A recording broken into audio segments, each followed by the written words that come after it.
주신 말씀 함께 나누겠습니다. 역대상 오늘은 16장 11절부터 17절 말씀 함께 나누겠습니다. 역대상 16장 11절부터 17절 구약 662페이지부터 시작입니다. 자, 11절부터 17절까지 저와 한 목소리로 함께 봉독하겠습니다. 여호와께 능력을 구하고 항상 그분의 빛난 얼굴을 찾아라. 그분을 섬기는 이스라엘의 후손들아, 그분이 가려 뽑으신 야곱의 후손들아, 너희는 그분이 행하신 놀라운 일들과 그 모든 이적과 그분이 선포한 심판의 선언들을 기억하여라. 그분이 바로 우리 하나님 여호와이시다. 온 세상을 통치하시는 분이시다. 너희는 우리와 맺으신 그분의 언약을 항상 기억하여라. 그분의 언약은 수천 대에 이르도록 유효한 명령이다. 그 언약은 아브라함과 맺으시고 이삭에게 맹세하여 확정하신 것이다. 야곱과 맺으신 규정이요 이스라엘과 영원히 체결하신 계약이다. 아멘. 여러분, 성경은 우리에게 하나님을 사랑하는 방법을 가르쳐 주지 않습니다. 성경이 우리에게 말씀하시는 것은 우리가 왜 하나님을 사랑해야 하는지, 하나님을 사랑한다라는 것이 무엇인지를 우리에게 말씀하시는 것이 성경입니다. 방법을 우리에게 주시고 그 방법대로 따라가라는 그 방법에 대한 매뉴얼을 주시는 것이 아니라는 것입니다. 여러분, 우리가 지금까지 하나님을 사랑하려고 시도하지 않은 적이 있나요? 아마 한 번도 그러신 적이 없을 겁니다. 매번 하나님을 사랑하기 위해서 여러분들은 분명히 수많은 시도를 하셨을 것입니다. 아마 지금도 여러분들은 그 시도를 하고 계실 겁니다. 그런데 어떻게 해야 될지 막막하기도 하고 또 실패도 여러 번 우리는 계속 경험합니다. 물론 실패했었을 때에 그래, 다시 일어서면 되지, 다시 시작하면 되지 말하겠지만, 만약에 내가 하나님을 사랑하려고 하는 그런 노력과 그렇게 했었던 모든 시도가 나에게 실패로 돌아오게 된다면, 그 실패를 통하여서 내가 상처로 남게 된다면 다시 일어서고 싶은 마음조차도 사실은 없을 겁니다. 내가 하나님을 사랑하려고 이렇게 노력했었고 내가 이렇게 하나님을 사랑했었는데 결국에 하나님, 나에게 돌아온 것은 왜 이것밖에는 없습니까? 왜 이것이 나에게 돌아오는 것입니까? 소위 말하면 하나님, 저 시험 들었습니다. 그 시험 든 마음 때문에, 그 상처 때문에 오히려 더 이상 시도하지 않으려고 하는 그런 마음이 생길 수 있다는 것입니다. 오늘 설교의 제목처럼 하나님을 사랑하려고 했었는데 상처만 남은 사람들이 있습니다. 여러분, 다윗에게 언약궤는 사랑임과 동시에 애증입니다. 언약궤 때문에 가슴이 뛰었었는데 언약궤 때문에 가슴 아픈 경험을 한 것이 다윗입니다. 여러분, 사람은요, 이렇게 힘든 상황 가운데에서 이런 힘든 상황을 처하게 되면 누구나 한 번쯤은 일탈을 경험합니다. 벗어나고 싶어 해요. 힘든 상황이 딱 왔었을 때 그것이 신앙인이 되었든 신앙이 없는 사람이든 누구든지 마음속에 일탈하고 싶은 마음이 생긴다는 것입니다. 믿지 않는 분은 제쳐두고 우리 믿는 크리스찬들이 그러면 어떤 일탈을 할까요? 내가 하나님을 사랑하려고 노력했는데, 열심히 하나님 사랑을 위해서 내가 애썼는데 나에게 돌아오는 것이 그런 결과, 기대했던 결과와 너무 다른 그런 상처, 그런 어떤 시험, 그런 아픔을 겪었었을 때 일탈하고 싶은 크리스찬의 마음, 그 크리스찬의 일탈은 무엇일까요? 대표적인 것이 영적인 무관심입니다. 하나님을 잊어버린다는 거예요. 내가 이렇게 노력했는데 하나님, 고작 이겁니까? 내가 이렇게 당신을 찾았는데 왜 고작 아직도 나한테 아무 대답이 없습니까? 결국에 그 마음으로 하나님을 향한 마음을 다 닫아버린다는 거예요. 이게 크리스찬의 일탈입니다. 영적인 무관심, 하나님에 대해서 잊어버리는 것. 여러분, 그래도 어떻게든 그 사랑을 회복하려고 그 방법을 찾으려고 하다 보니 어떠신가요? 하나님과의 그 관계의 회복, 하나님을 사랑하려고 여러분 노력하려고 그렇게 노력했었을 때에 어떤 방법이 떠오릅니까? 결국에 떠오르는 방법은 인간이 하는 사랑의 방식, 다시 말하면 내가 사랑이라고 여기는 그 방식을 가지고 하나님을 사랑하려고 한다는 거예요. 내가 이렇게 하게 되면 하나님 사랑하겠지. 왜? 내가 예전에 어떤 사람에게 이렇게 사랑을 줬더니 그 사람 너무 감동하더라. 내가 이 사람에게 이런 사랑을 줬더니 이 사람이 두고두고 기억하더라. 그래, 하나님도 이런 사랑을 원하시겠지. 그래서 하나님께 내가 알고 있는 나만의 사랑의 방식으로 하나님을 사랑하려고 합니다. 그러니 어떻게 될까요? 돌아오는 것은 하나님의 기쁨일까요? 하나님은 그래요. 너 도대체 뭐 하는 거니?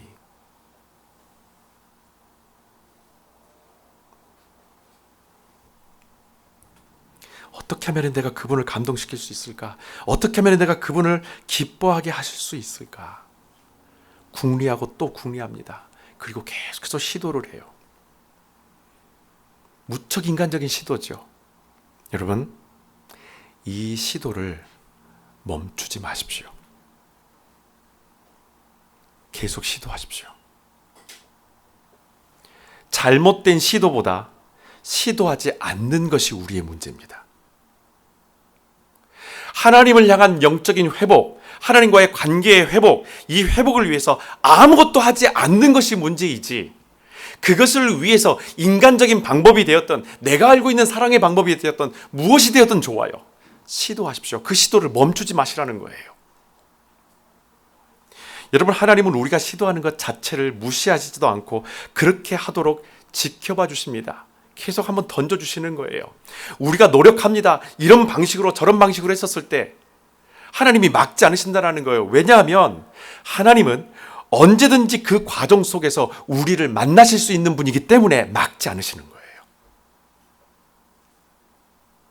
방법이 잘못됐다고 해서 나는 이번에 너 못 만날 것 같아. 나는 너와 이번에 관계가 회복되지 않을 것 같아. 그런 하나님이 아니라는 겁니다.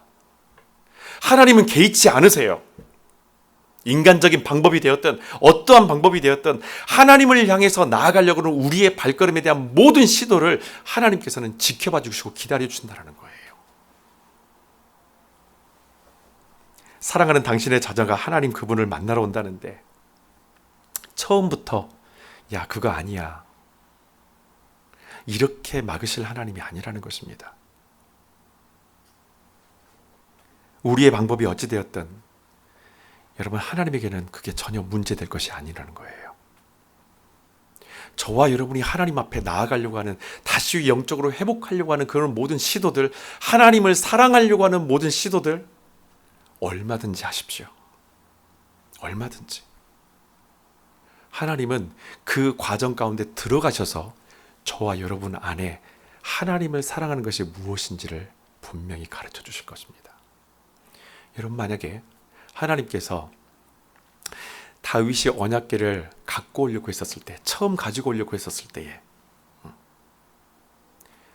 한 번도 사용하지 않은 새 수레에, 2022년형 새 수레에 그 언약궤를 싣는다고 했었을 때 하나님이 처음부터 야, 아서라 아서, 그게 뭐 하는 거냐, 하나님이 막으셨나요? 성경을 보시면 하나님께서 그 수레에 레위 사람들이 그걸 들쳐 올려가지고 놔두은 다음에 수레가 출발해서 가길 때까지 하나님이 아무것도 행하지 않으세요. 다시 말하면 하나님께서 다윗이 하나님을 사랑하려고 했었던, 사랑하는 그 모든 시도들에 대해서 하나님이 지켜봐 주셨다는 거예요. 그리고 그 과정 속에서 하나님이 다윗에게 하나님을 사랑하는 것이 무엇이다라는 것을 보여주기 위해서 우사의 사건을 하나님이 경험하게 하신 겁니다. 지금 여러분의 삶에 하나님 안에서의 그 사랑을 회복하기 위해, 영적 회복을 위해서 시도하고 있는 시도가 있습니까? 아니면 없습니까?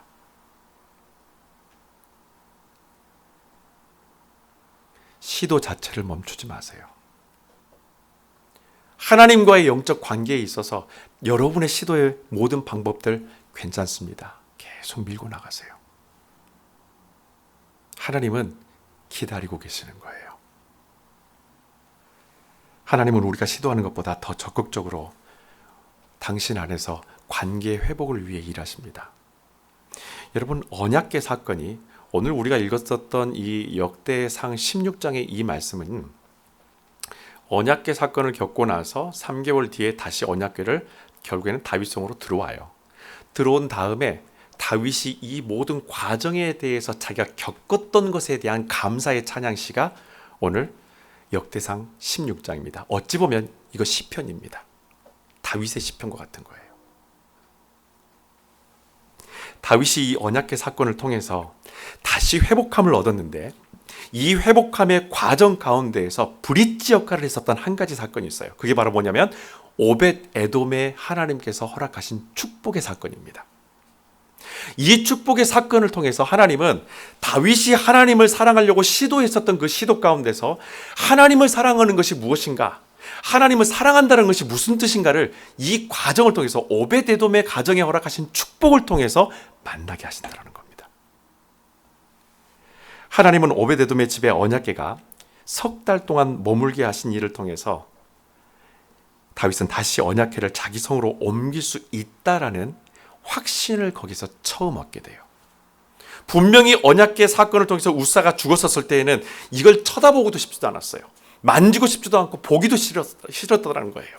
감당할 수 없는 것이기 때문에, 나에게 아픔과 상처이기 때문에, 내가 하나님을 사랑하려고 시도했었는데 그 사랑에 대한 시도에 나에게 돌아온 결과가 이 상처밖에 없었기 때문에 사실은 언약궤는 더 이상 다윗에게 있어서 부담스러운 존재밖에 안 됐다는 거예요.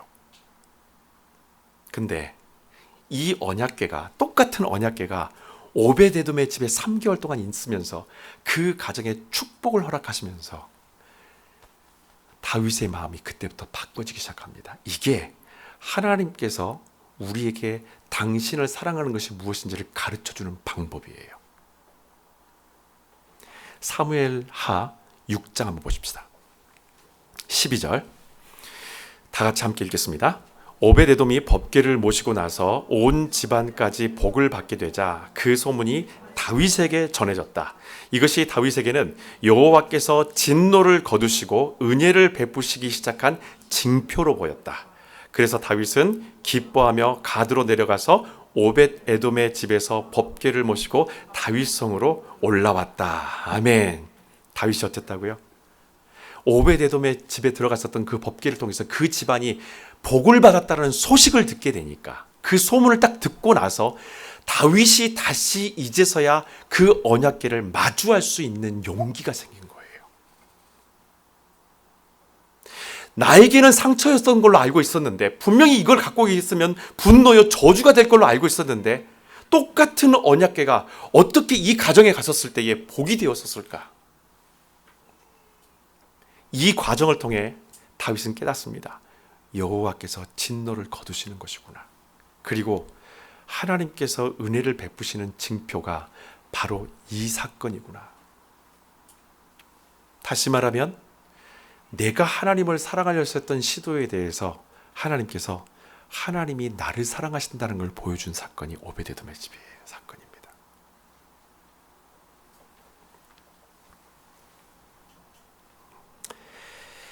다윗은 자기가 하나님을 사랑해 보려고 노력했는데 오히려 하나님은 다윗에게 하나님을 사랑한다는 것이 무엇인지, 왜 하나님을 사랑해야 되는지를 이 과정을 통해서 보여주시는 거예요. 그리고 다윗은 이것을 발견하고서 오늘 하나님을 찬양합니다. 여러분, 하나님은 언약궤 사건과 오벳 에돔 가정에 복을 주심을 통해서 하나님을 왜 사랑해야 하는지를 직접 가르쳐 주십니다. 다윗은 하나님을 오롯이 생각한 사람은 아니었었어요. 그의 관심사는 사실은 눈에 보이는 언약궤였었습니다. 저와 여러분의 지금 관심사가 뭐예요?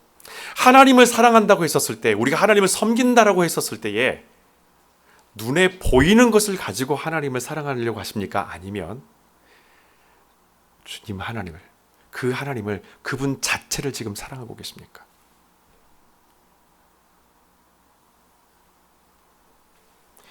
블레셋에 빼앗겼다가 돌아온 이 언약궤는 이스라엘의 군사력이 해낸 일이 아닙니다. 하나님께서 그 블레셋에 갔었던 언약궤를 하나님께서 직접 가지고 끌고 나오셨던 것이 바로 하나님의 능력이라는 거예요. 사람이 개입된 일이 아닙니다. 그렇다면 앞으로 이 언약궤가, 블레셋에서 다시 나왔던 이 언약궤가 최종적으로 다윗의 성에 들어갈 때까지 하나님은 당신이 갖고 계신 모든 계획을 앞으로 이루어 가시는 과정에 있다는 겁니다. 블레셋에 있었던 그 언약궤를 하나님께서 이스라엘 군사의 힘이 아닌 하나님께서 끌어내셨다라면, 다시 말하면 하나님이 이스라엘을 얼마만큼 사랑하고 계시는지를 보여주시는 거예요. 이것을 통해서 이스라엘 백성들은 우리가 하나님의 백성이라는 것을 발견하게 되는 거예요. 내 능력으로, 내 힘으로 이 문제가 해결된 것이 아니라 하나님께서 해결해 가고 계시는구나. 하나님께서 일하고 계시는구나. 다만 그 하나님의 일하심에 있어서 내가 하나님께 주목하지 않고 그냥 그렇게 빠져나온 언약궤에만 주목하게 된다면, 내 눈에 보이는 것에만 주목하게 된다면 결국에 우리는 그것 때문에 시험에 들 수 있다는 겁니다. 하나님은 다윗이 그 순간에 하나님을 사랑하지 않고 언약궤를 사랑하던 마음을 지금 돌이키고 계시는 과정이에요. 그래서 다윗은 하나님을 사랑한다는 것이 무엇을 뜻하는 것인지를 이 사건을 통해서 비로소 이제 발견하게 돼요. 아, 하나님을 사랑한다는 것이 이거구나. 하나님을 내가 왜 사랑해야 되는가? 그분을 사랑할 수밖에 없는 이유가 바로 이것이구나라는 것을 이 사건 때문에 경험하게 된다는 것입니다. 바로 그것이 오늘 나와 있는 이 다윗의 찬양 시를 통해서 결과가 나타나요. 11절 한번 봅시다. 아래에 있는 빨간 글씨만 한번 우리가 읽어보겠습니다. 항상 그분의 빛난 얼굴을 찾아라. 아멘. 하나님을 사랑한다는 것이 과연 무엇일까? 다윗은 이 일들을 통해서 자기 안에서 하나님 사랑은 이런 거야 라고 경험한 것이 이거예요. 그의 얼굴을 구하는 것입니다. 여러분, 하나님의 얼굴을 구한다라는 말은 구약에 여러분 많이 들어보셨을 거예요. 하나님의 얼굴을 구한다는 말 이런 뜻을 갖고 있어요. 예배한다, 예배합니다, 회개합니다, 그리고 간절히 당신의 구원을 나는 기다리고 사모합니다. 이게 하나님의 얼굴을 구하는 거예요. 우리가 지금 하나님의 얼굴을 구합니다. 다윗이 지금 하나님의 얼굴을 구한다는 건 뭘 말하는 거예요? 나는 하나님을 예배합니다. 나는 하나님 앞에 나의 부족함을 회개합니다. 그리고 하나님께서 나를 이 상황 가운데에서 구원하실 것을 나는 믿습니다. 이게 하나님의 얼굴을 구하는 일입니다.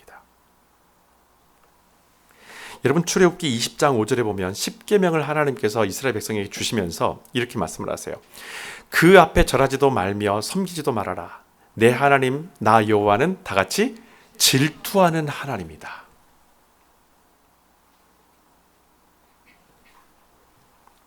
여러분, 그 어떤 것도 하나님을 사랑하는 것보다 우선하지 말라고 하시면서 하나님께서 무척 인간적인 단어 하나를 쓰세요. 이게 원어에도 그대로 똑같이 쓰입니다. 질투예요. 어떻게 하나님이 질투라는 단어를 쓸까요? 이게 보통 우리들이 쓰는 이야기 아닙니까? 질투라는 이야기. 그런데 하나님께서 계명을 주시면서 나는 질투하는 하나님이다 라고 말씀을 하세요. 나는 질투하는 하나님이다.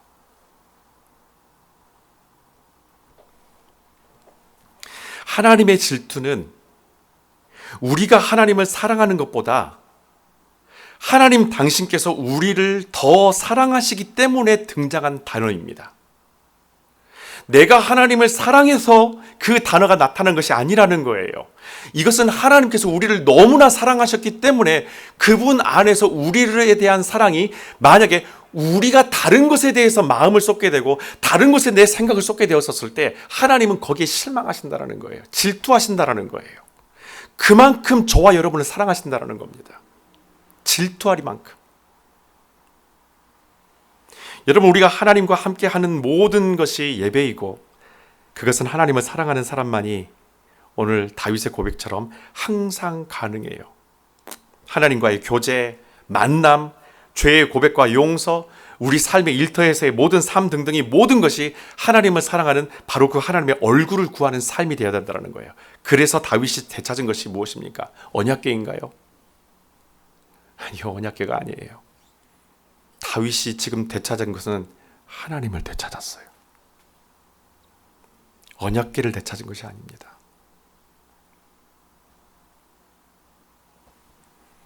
또 하나님은 다윗에게 하나님을 사랑하는 것이 무엇인지를 알게 하십니다. 11절, 다 같이 위에 있는 것만 읽어볼까요? 여호와께 능력을 구하고. 아멘. 이것은 다윗의 경험에서 나오는 이야기예요. 자기가 하나님을 사랑했었을 때 이런 결과가 나왔다는 게 아니고 자기 방식으로 시도했었는데 하나님께서 하나님의 방식으로 바꾼 다음에 나에게 하나님 사랑법을 알려주셨다. 그래서 발견된 것이 무엇입니까? 여호와께 능력을 구하라라는 거예요. 이게 하나님을 사랑하는 거라는 겁니다. 여러분, 다윗은 이것 때문에 사실은 무너졌어요. 언약궤를 옮길 때에 자기 목적에 도취되어서 하나님이 원하시는 방법이 아니라 자기 능력과 지혜를 의지합니다. 왕으로서의 자기 능력을 의지하는 거예요. 왕으로서의 자기 지혜를 의지하는 거예요. 하나님의 지혜를 의지하지 않고 하나님의 능력을 의지하지 않고 자기 방식을 자꾸 의지하는 거예요. 물론 시도는 괜찮아요. 우리도 사실 시도하는 것이 무엇입니까? 영적인 회복을 위해서 우리가 시도하는 것이 무엇입니까? 내 방법이잖아요. 아직은 잘 몰랐기 때문에. 말씀을 통해서 하나님이 어떤 분인가를 잘 모르기 때문에 내 방식대로 그 하나님과의 관계를 회복하기 위해서 내 능력을 의지하고 나를 의지하는 거예요. 그러니까 쉽게 포기도 하는 거예요. 오래 가지 못할 때도 있어요. 우리가 하나님의 능력을 구하는 것은 내가 할 수 없는 상황과 마주쳤을 때만 찾는 것이 절대 아닙니다. 내가 그분을 의지한다. 내가 그분의 능력을 붙들고 능력을 구한다. 내가 할 수 없는 그런 상황에서만 이런 말을 하는 것은 아니라는 것입니다. 하나님을 신뢰하는 사람이라면 언제든지 우리는 하나님의 능력을 구하고 언제든지 그분을 의지해야 됩니다. 그만큼 우리의 판단은 불안정하고 우리의 지혜는 사실은요, 보잘것없어요. 눈에 보이는 것이 모두 진실은 아닙니다. 내 안목을 의지하지 마십시오. 믿지 마십시오. 내가 들은 것을 다 믿지는 마십시오. 성령께서 우리에게 깨닫게 하시고 분별하게 하시는 것이 진실입니다. 심지어 하나님을 사랑하는 것까지도 우리의 능력으로 할 수 있는 것이 사실은 아니에요. 그건 내 능력으로 못합니다. 여러분, 믿음을 기억과 지식의 영역에 가두지 않으셨으면 좋겠어요. 믿음은 확신과 행함의 영역 안에서 능력이 발휘됩니다. 내 방식으로 하나님을 사랑하다 보니까 우린 이런 생각이 들어요. 아, 하나님 지금 바쁘실지도 모르니까 하나님 귀찮게 하지 말자. 내가 그냥 알아서 할 수 있는 것들은 다 하고 진짜 내가 못하는 것만 하나님께 기도하자. 정말 내 능력 밖에 있는 것, 정말 기적 같은 어떤 것이 필요할 때만 내가 하나님께 구하자. 여러분, 이것은 하나님의 능력을 구하는 것이 아닙니다. 이건 절대 하나님의 능력을 구하는 게 아니에요. 다윗은 어땠습니까? 그러다가 실패했잖아요. 다윗은 그래서 넘어진 거예요. 하나님은 넘어진 다윗에게 하나님께서 다시 말씀하시는 거예요. 철저하게 네 방식이 아니라 내 방식으로 가라는 겁니다. 그것이 능력이라는 거예요. 말씀으로 살아가는 것이 능력이라는 겁니다. 잠언 그래서 3장 26절에 이런 말씀이 있습니다. 우리 개역개정 성경을 한 번만 읽어보겠습니다. 대저 여호와는 내가 의지할 이시니라 내 발을 지켜 걸리지 않게 하시리라. 아멘. 여호와는 어떤 분이시라고요? 우리가 의지할 분이라는 겁니다. 그분을 의지할 때에 넘어지지 않는다라는 거예요. 우리의 발걸음을 지키셔서 우리의 발걸음 때문에 스스로 넘어지는 그 넘어짐에서 우리를 구원해 주실 수 있는 방법은 딱 하나, 그분을 의지하는 거예요. 다만 그 의지함, 그분의 능력을 구하는 것이 특정 상황에서만 구하는 것이 아니라 모든 상황 가운데에서 그분을 의지하고 그분의 뜻을 구하면서 살아가는 것이, 그것이 진정한 믿음 안에서의 삶이라는 것입니다. 이게 하나님을 사랑하는 것입니다. 하다 안 돼서 그때야 오는 것이 하나님을 사랑하는 건 아니에요. 하나님은 그래서 질투하시는 거예요. 하나님을 잘못 생각하게 되면 우리가 가지고 있는 인간적인 사랑으로 하나님을 생각해요. 귀찮게 하지 말자, 그분을. 다른 사람들도 기도 많이 하는데, 다른 사람 이야기도 많이 들어주셔야 되는데 귀찮게 하지 말자. 이게 얼마나 인간적인 생각인가요? 시도하지 않는 거예요. 하나님의 마음을 두드리지 않는 거예요. 우리의 모든 죄는 하나님을 사랑하지 않을 때 시작됩니다.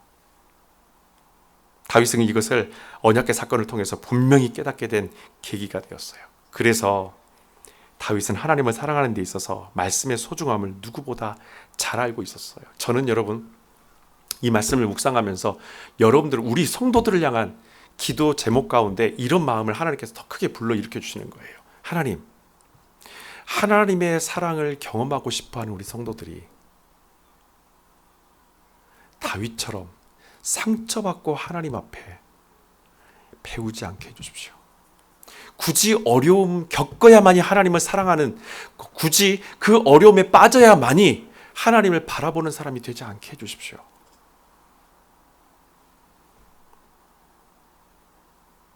대학생 때 저는 그런 기도를 했습니다. 실제로. 하나님, 너무 그때 어떤 과정을 하나 딱 이기고 나서 너무 기뻤던 거예요. 그래서 하나님, 이걸 통해서 제가 또 하나님 앞에 신앙이 또 성장하게 되고 하나님을 사랑하게 되는군요. 그래서 하나님, 제가 하나님께 부탁드립니다. 하나님, 저를 세우기 위해서, 저를 성장시키기 위해서 하나님 저에게 시험을 주십시오. 고난을 주십시오. 저 그렇게 기도했어요. 그랬더니 저를 낳으신 분이 너 그런 기도하지 말라고 하시더라고요. 하나님은 그런 하나님이 아니라고. 고통을 통해서 깨닫게 하시는 하나님이, 일부러 고통을 주어서 깨닫게 하시는 하나님이 아니라는 거예요. 고통을 간구하지 말라라는 거예요. 하나님이 우리에게 주시기 원하시는 것은 평강입니다. 우리에게 고통 주시기 원하시는 분이 아니에요.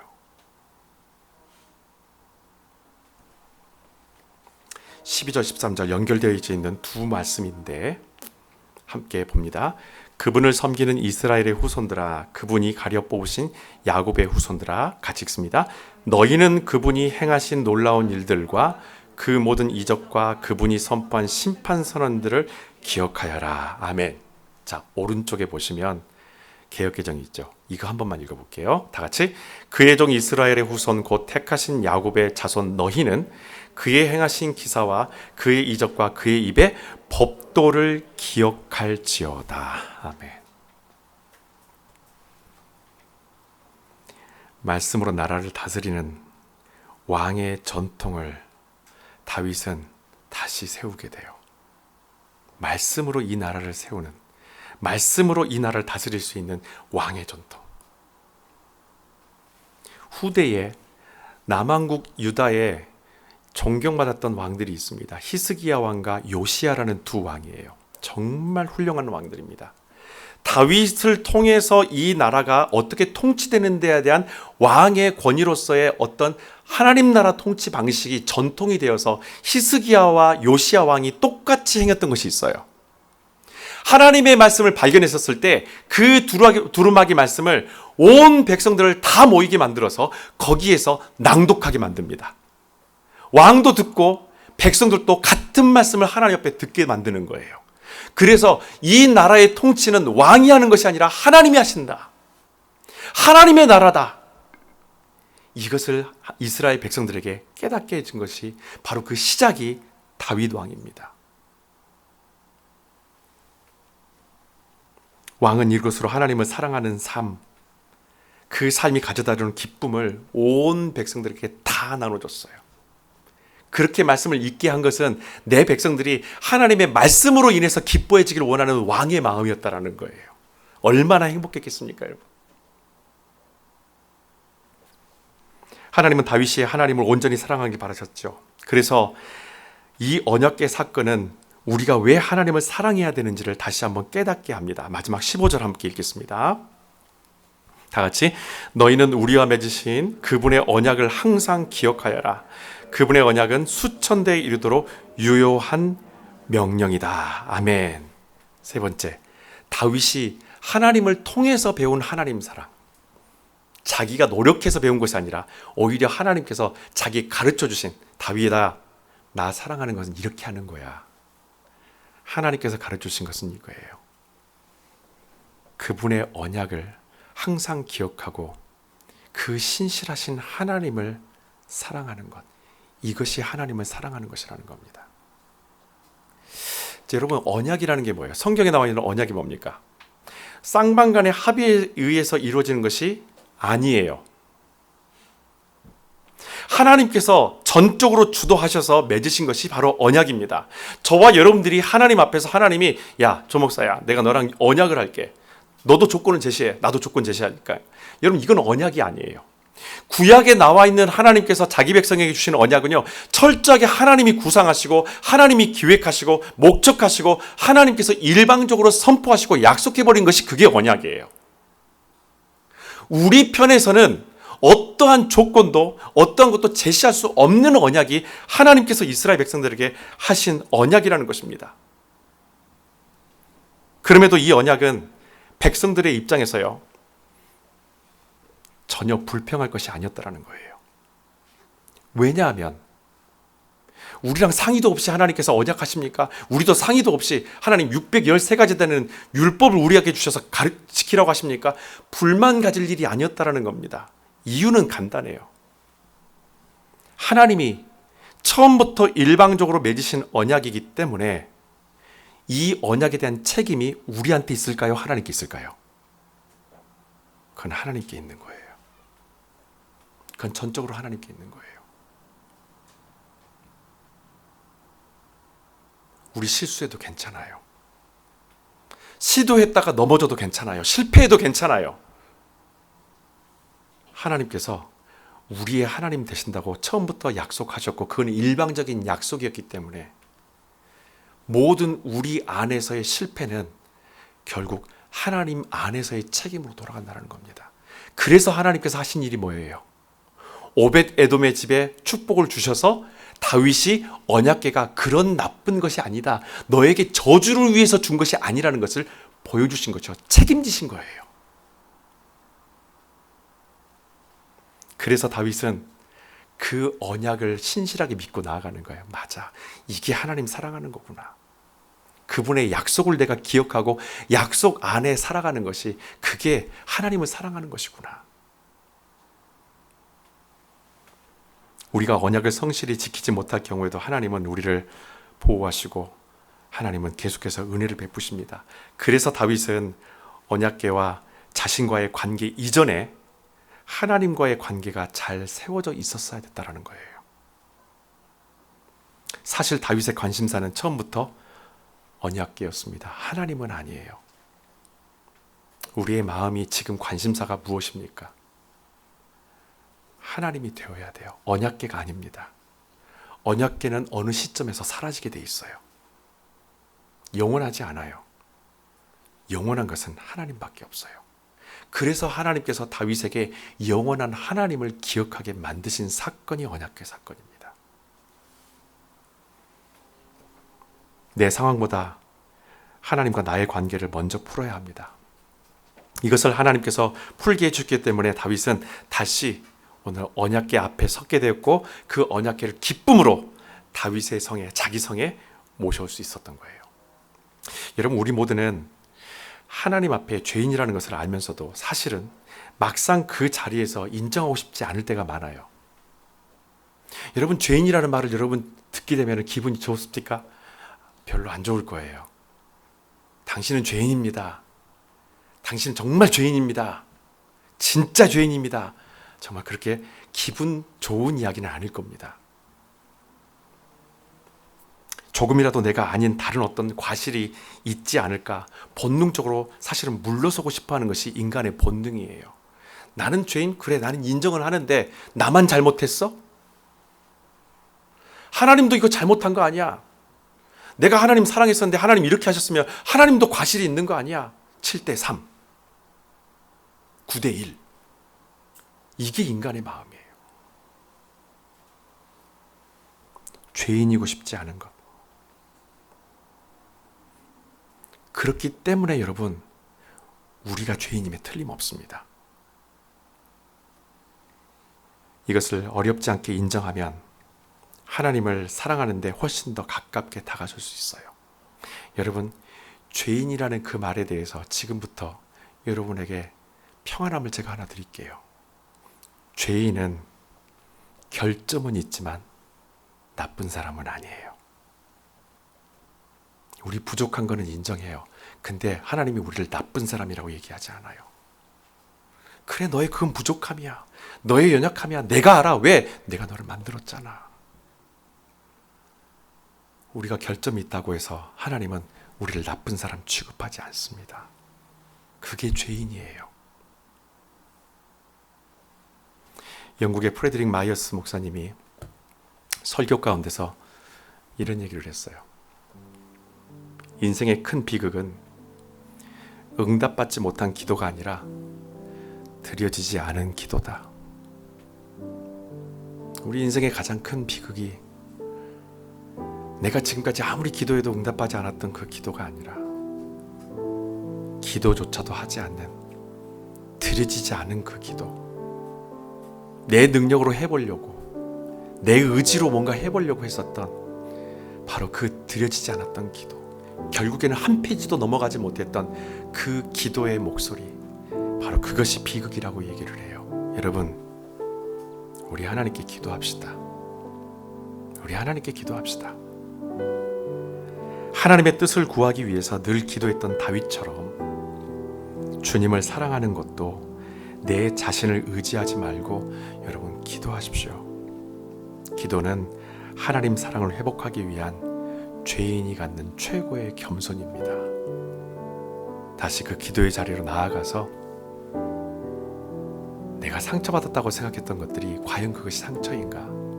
아니면 하나님께서 나를 돌아오게 하신 하나님의 그 시도 안에서의 하나님의 능력일까? 분별하고 그 확신을 가지고 다시 회복됨을 통하여서 오늘 다윗처럼 두렵고 다시는 마주치기 싫었던 언약궤인데 기쁨으로 그 언약궤를 찬송하면서 내 삶의 한 중심에 다시 모셔올 수 있는 그 하나님을 되찾는 여러분의 삶이 되시기를 주님의 이름으로 축원합니다. 기도하겠습니다.